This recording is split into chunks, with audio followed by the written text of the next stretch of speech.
మీ మొత్తం బిల్లు 12,000 రూపాయలు సార్. ఎలా పే చేయాలనుకుంటున్నారు, కార్డా క్యాషా? నేను ఆన్లైన్ పే చేస్తాను. డబ్బు ట్రాన్స్ఫర్ చేద్దామంటే నెట్వర్క్ సరిగ్గా లేదు. కాస్త హెల్ప్ చేస్తారా? సార్, మీ నెట్వర్క్ సరిగా లేకపోతే మీరు ఫ్రీ వైఫైని కనెక్ట్ చేసుకోవచ్చు. పేమెంట్ అయిపోయింది, మీరు ఒకసారి చెక్ చేయండి. ఇక్కడ షాపింగ్ చేసినందుకు థ్యాంక్ యూ సార్.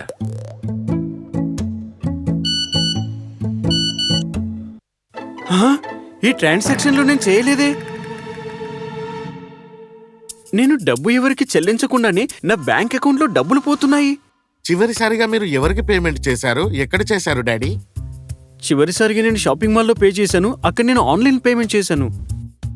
నా నెట్వర్క్ అప్పుడు పనిచేయలేదు, అందుకని నేను ఫ్రీ వైఫైని కనెక్ట్ చేసుకుని పేమెంట్ చేశాను. ఆర్థిక లావాదేవీల కోసం ఫ్రీ వైఫైని వాడారా? అది సేఫ్ కాదు డాడీ. హ్యాకర్స్ ఈ వైఫైని యూజర్స్ల డేటాని యాక్సెస్ చేసేందుకు మరియు చట్టవిరుద్ధమైన పనులను చేసేందుకు యూజ్ చేస్తారు. బాబు, నాకు ఆ విషయం తెలియదురా.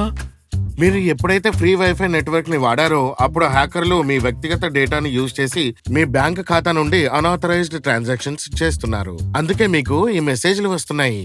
ఓరి దేవుడో, పెద్ద పొరపాటు జరిగిపోయింది. ఇప్పుడు ఏం చేయను? లావాదేవీలు జరిగినప్పుడు వచ్చిన SMS లో ఇవ్వబడిన నెంబర్ ద్వారా వెంటనే ఫోన్ చేసి లేదా బ్యాంక్ కెళ్లి రిపోర్ట్ చేసి మీ అకౌంట్ ని బ్లాక్ చేయమని చెప్పాలి. అప్రమత్తంగా ఉండండి. పబ్లిక్ వైఫైల వల్ల మోసాలు జరగవచ్చు. అప్రమత్తంగా ఉండండి.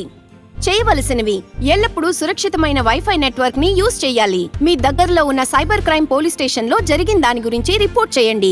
National cyber crime reporting portal cybercrime.gov.in కి రిపోర్ట్ చేయండి. చేయకూడనివి: పబ్లిక్ వైఫై ని ఉపయోగించకూడదు. ఆర్థికపరమైన లావాదేవీలు చేసేటప్పుడు ల్యాప్టాప్ లేదా మొబైల్ డివైస్ ని హ్యాక్ చేయటం చాలా తేలిక.